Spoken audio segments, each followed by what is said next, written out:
유사 매매 사례가액을 볼 때 이 유사 매매 사례가액은 오늘 양도한 게 있을 수 있고 내일 다음 달에 양도한 게 있을 수 있는데 이거는 어디까지로 볼 거냐? 양도일로부터 2개월 이내에 유사 매매 사례가액에 대해서는 나의 시가로 볼 수 있다. 이게 기준이 명확하게 정해져 있습니다.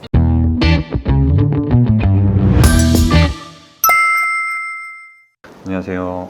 26년에 바뀐 세법 중에 좀 알아두면 유용한 세법 몇 가지만 소개를 해드릴게요. 이미 1월부터 시행이 되고 있는데 우리 6세 이하 자녀 보육 수당이 있었어요. 뭐냐면 내가 직원한테 급여를 줄 때 급여 중에 이 자녀가 6세 이하 자녀가 있어요. 그러면 20만 원은 보육수당이라고 해서 비과세 혜택을 받게 해줄 수가 있었습니다. 급여 중에서. 기존에는 직원 한 명당 20만 원이었어요. 근데 어떻게 바뀌었냐면 이 직원이 다자녀일 수 있잖아요. 자녀 한 명당 20만 원을 바뀐 거예요. 그러면 만약에 두 자녀면은 40만 원, 세 자면은 60만 원까지가 직원의 급여 중에서 비과세에 해당할 수 있는 부분이에요. 굉장히 다자녀한테 혜택이 있겠죠. 한 자녀밖에 없으면 예전하고는 달라질 게 없습니다. 근데 두 자녀, 세 자녀 같은 경우에는 2배, 3배 정도 비과세 한도를 좀 높일 수가 있고요. 이미 시행이 되고 있습니다. 그리고 업무용 승용차 같은 경우에는 원래 한 대를 초과한 차량에 대해서는 임직원 전용보험에 가입하게 돼 있어요. 가입을 안 했을 경우가 문제가 되는데 이 개인 사업자 기준으로 볼 때 전문직 종사자나 아니면 성실신고 사업자 같은 경우에는 한 대를 초과한 차량들이 임직원 전용보험을 가입 안 했을 경우에는 경비 처리가 안 돼요. 경비 처리 배제입니다. 근데 전문직도 아니고 성실신고 사업자도 아니다. 매출이 개인 사업자가 5억이 안 된다. 이런 분들 같은 경우에는 임직원 전용보험을 안 들였을 경우에는 50%는 해줬거든요. 이게 좀 바뀌어서 24년, 25년 다 마찬가지지만 금액을 계산 방식이 어떻게 되냐면 한 대는 그냥 아무 보험이나 들어도 경비 처리가 되는 거는 마찬가지고요. 두 번째 차량에 대해서 임직원 전용보험을 안 들었다라고 하면 기본적으로는 50%는 인정이 됩니다. 모든 경비 중에서 50%는 인정이 되고 그 다음에 혹시라도 중간에 보험을 가입했을 수도 있잖아요. 예를 들어서 7월에 가입했다, 9월에 가입했다 이렇게 될 수 있는데 이런 분들은 어떻게 되냐면 50% 플러스 가입기간의 비율 곱하기 50%. 가입기간의 비율이 100%다 그러면 100에서 50% 곱하고 기본 50%가 있으니까 이제 100이 되는 거죠. 그러니까 안 들어도 50%는 해줬다. 그리고 만약에 가입기간을 꽉 채우게 되면 100%가 됨. 이게 왜 그러냐면 안 들어도 50%인데 중간에 12월에 들었습니다. 11월에 들었습니다. 이럴 경우에는 어떻게 하냐면 100%도 아니고 50%도 아니었다라고 해서 가입기간 비율로 인한 기간 경과분에 대해서 해주게 좀 바뀌었어요. 당연히 이거는 성실신고 대상자나 전문직은 안 되죠. 뭐 의사, 변호사, 뭐 회계사, 세무사, 뭐 법무사 이런 분들은 전부 다 해당이 되지는 않습니다. 한 대를 초과한 차량은 무조건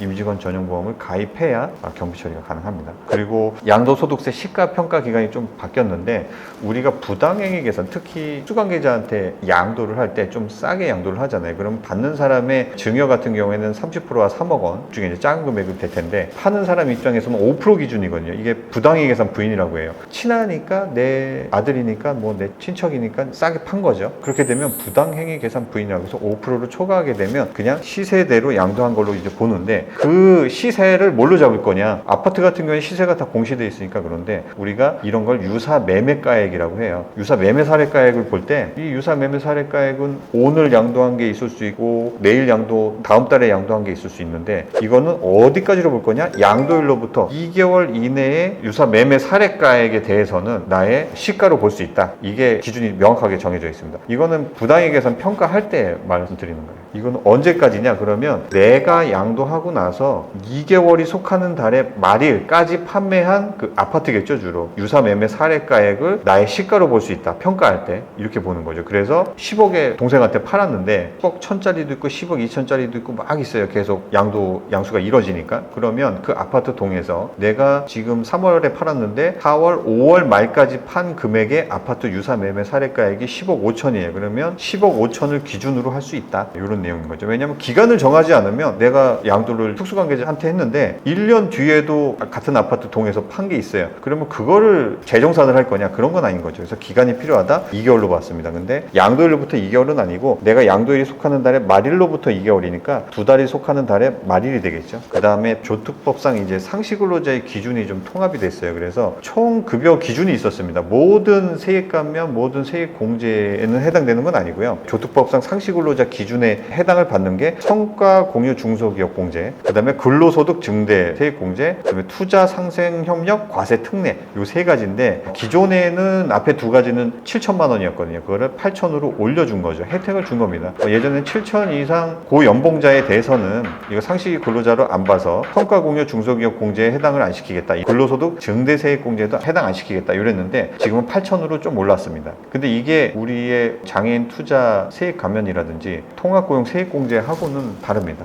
요거는 성과 공유 중소기업 공제, 근로소득 증대, 세액 공제, 투자 상생 협력 과세 특례에 대해서만 그렇게 해당된 거예요. 각자 기준은 조금 달랐었는데 그냥 통합해서 8천으로 일원화하자, 조금 증가해서 일원화했습니다. 그리고 마지막으로 통합고용 세액 공제 청년 판단 기준, 청년하고 일반 근로자하고 세액 공제 금액 기준이 좀 달랐거든요. 금액이 다르잖아요. 근데 나이를 먹어서 청년이 됐을 경우에는 어떻게 할 거냐라고 했는데 이게 좀 명확해졌어요. 통합고용 세액 공제 청년 판단 기준은 2026년부터 입사할 때 근로계약서 체결 당시죠. 입사할 때 보통 체결하니까 입사할 때 근로 체결 계약 당시 만 34세 이하였으면 그때로부터 4년간은 나이를 먹었어도 청년으로 봐줍니다. 그래서 최소 4년간은 청년으로 받을 수 있다. 그래서 34세 이하인데 내가 근로계약 썼었는데 이제 33세예요. 다음해에는 34세가 됐어요. 그 다음에 35세, 36세가 됐잖아요. 그러면 34세 이하까지만 혜택이 됐고 35세, 36세는 혜택을 못 받는데 근로계약 체결로부터 4년이 안 됐잖아요. 그럼 35세, 36세도 청년으로 계산해서 통합고용 세액공제를 받을 수 있다. 이런 거였습니다. 예전에는 중간에 생일이 지났니, 뭐 근로계약일 때는 어떻고, 뭐 퇴사일 전에 어떻게 됐니에 따라서 연도별로